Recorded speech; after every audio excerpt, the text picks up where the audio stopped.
There are days in baseball when the game hasn't even started yet. And already, everything is falling apart. Not on the field. Not in the dugout during the seventh inning. Not in the press conference room after a painful loss. Before the first pitch. Before the lineup card is handed to the umpire. Before the national anthem finishes echoing through the stadium. In the tunnel. In the clubhouse. In the place where cameras don't go and reporters don't follow, where the real temperature of a team is taken every single day. That is where it happened. A crack. Sharp and clean and final. Not a bat making contact with a baseball. Not the sound of something powerful and intentional. The sound of something being destroyed. Shohei Ohtani's bat, the bat he had prepared for the opening game against the Los Angeles Angels, lay in two pieces on the clubhouse floor. And the Dodgers, hours before the most anticipated rivalry game of the season, were suddenly dealing with something no manager wants to deal with before a first pitch has even been thrown. Internal trouble. The kind that doesn't stay inside the clubhouse walls no matter how hard you try to contain it. Dave Roberts had already made 3 of the most difficult decisions of his managerial career that morning. 3 players permanently removed from the roster. Gone.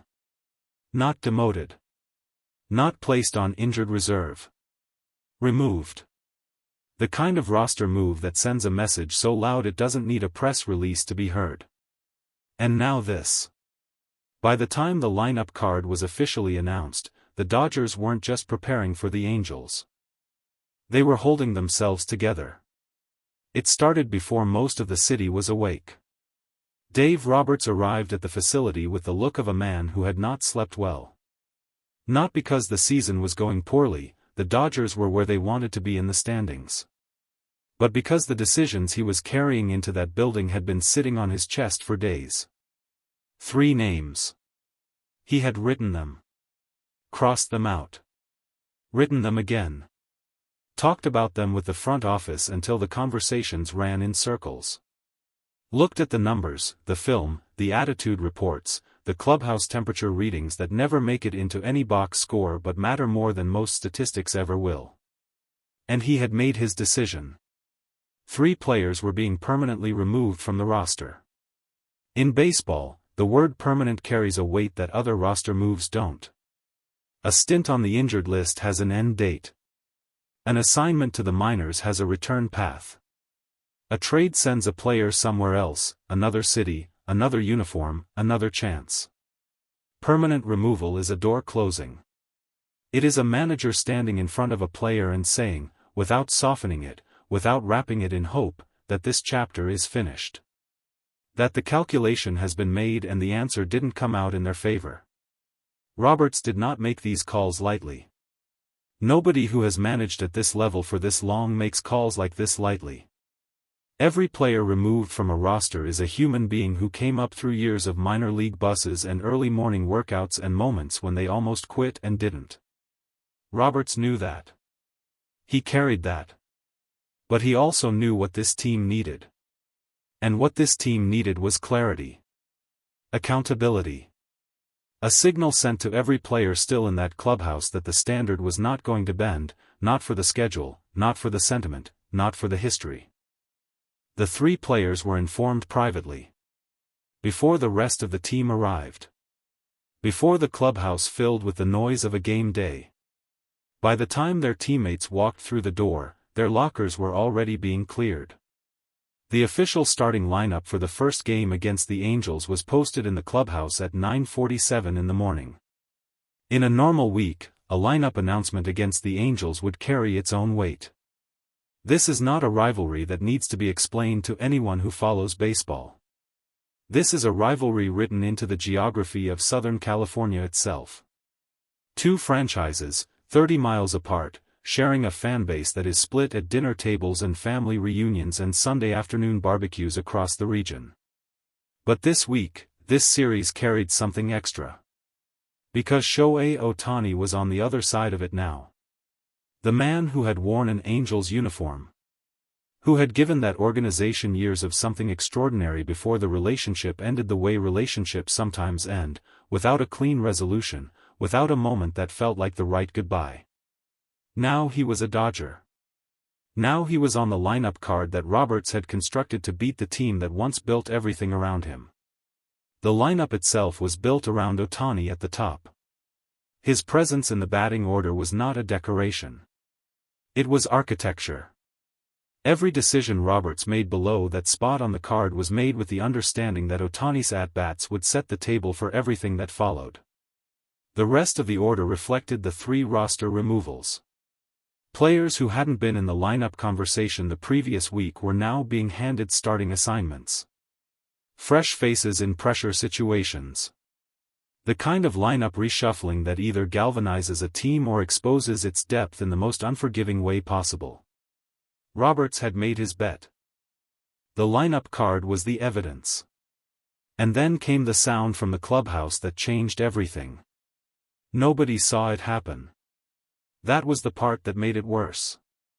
If someone had seen it, if there had been a confrontation, a raised voice, a moment that built toward what happened, it might have been easier to process. Conflicts that have a beginning are easier to resolve than ones that arrive without warning. But this arrived without warning. A Dodgers player, a name that was being kept inside the organization with the particular silence that surrounds things nobody wants to become public before a game, had been in the equipment area. The specific details of what led to the moment remain unclear even now. What is not unclear is what happened. Ohtani's bat was broken. Not cracked. Not chipped. Not damaged in a way that left room for debate about whether it could still be used. Broken. In 2 pieces. On the floor. In the hours before the most emotionally charged game of the early season. The person who found it first didn't say anything immediately. They stood there for a moment looking at it the way you look at something you genuinely cannot believe you are seeing. Then they went to find someone who needed to know. Word moved through the clubhouse the way bad news always moves, faster than anyone wants it to, reaching the wrong ears before the right ones, picking up interpretation and speculation at every step. By the time it reached Ohtani, the story had already begun to take shape around it. Those who were in the room described him as very still. Not the stillness of someone who doesn't care. The stillness of someone who cares deeply and has learned, through years of pressure and expectation and being watched by an entire sport, how to keep that depth invisible. He looked at the bat for a long moment. He didn't raise his voice. He didn't demand names. He didn't turn the moment into a scene that the rest of the clubhouse would be talking about for the next 2 weeks. He simply looked at it. Then he looked up. And the person in the room said that what was in his eyes in that moment was not anger exactly. It was something quieter than anger and more unsettling. It was the expression of a man recalibrating. Reassessing. Filing something away in a place he would return to later. He said 3 words. Quietly. Without drama. Without performance. Handle it right. Then he turned and walked back toward his locker. The room exhaled. Dave Roberts was told within minutes. He had just finished the final review of the lineup card. He had just walked through the game plan for the Angels' top of the order. He was in the middle of what should have been the most focused 2 hours of his pre-game routine. And then someone walked into his office and closed the door behind them. The conversation that followed lasted 11 minutes. What was said inside that office stayed inside that office.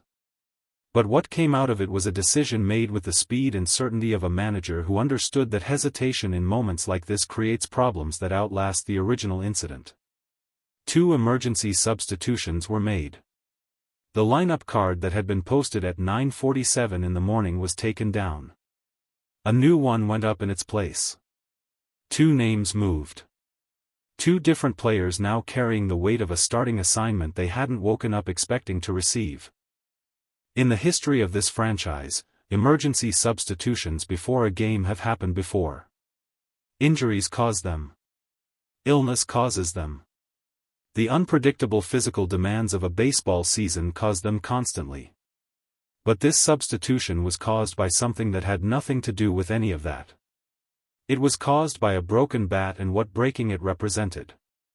By early afternoon, the word that was circulating, carefully, quietly, in the way that words circulate when nobody wants to be the one who said it first, was accountability. Roberts had not made the 2 substitutions because the players involved were bad baseball players. He had made them because something had happened inside that clubhouse that crossed a line. And crossing a line in a Dave Roberts clubhouse, particularly in the hours before a game of this magnitude, was not something that passed without consequence. The player responsible for Ohtani's bat was not publicly identified. The decision about their immediate future within the organization was described in the language that organizations use when they want to communicate seriousness without triggering a media cycle that consumes the game itself. But everyone inside that clubhouse knew. And in a team environment, everyone knowing is sometimes more powerful than any public statement. The message doesn't need a microphone when it's written clearly enough in the decisions that follow. Roberts had already removed 3 players from the roster that morning. The clubhouse had absorbed that. It had processed what it meant about the standard being held. And now this. 2 more names moved on the lineup card. Not permanently.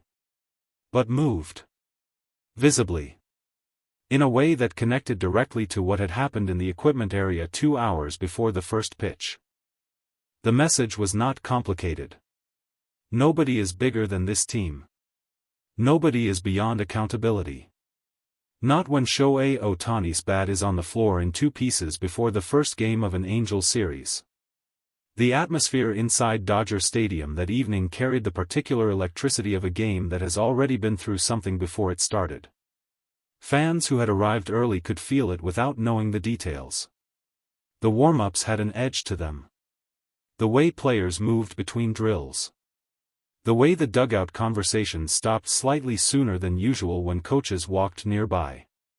Roberts stood at the top of the dugout steps during batting practice and watched. He watched the 2 players who had been given emergency starting assignments take their cuts with the focused urgency of men who understood that opportunity had arrived in an unusual package but was opportunity nonetheless. He watched the rest of the roster and read what he saw. And he watched Ohtani, who was in the cage with a replacement bat, moving through his pre-game routine with the same precision and focus he brings to every single day, regardless of what surrounds it. As if the morning had not happened. As if the broken bat was already in the past where it belonged.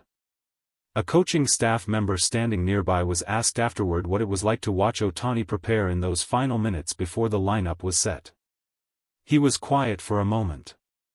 Then he said simply, "That's why he's different. There are games that are decided by what happens between the white lines. And there are games that are decided by what happens in the hours before anyone sets foot on the field." This was both. 3 players were removed from the roster before sunrise. A lineup built around the biggest rivalry in Southern California. A bat broken in a moment that nobody planned and nobody wanted. 2 emergency substitutions made with the clock running and the stadium beginning to fill.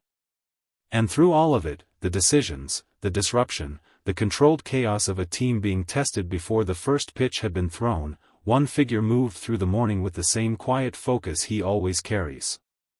Shohei Ohtani. With a new bat in his hands.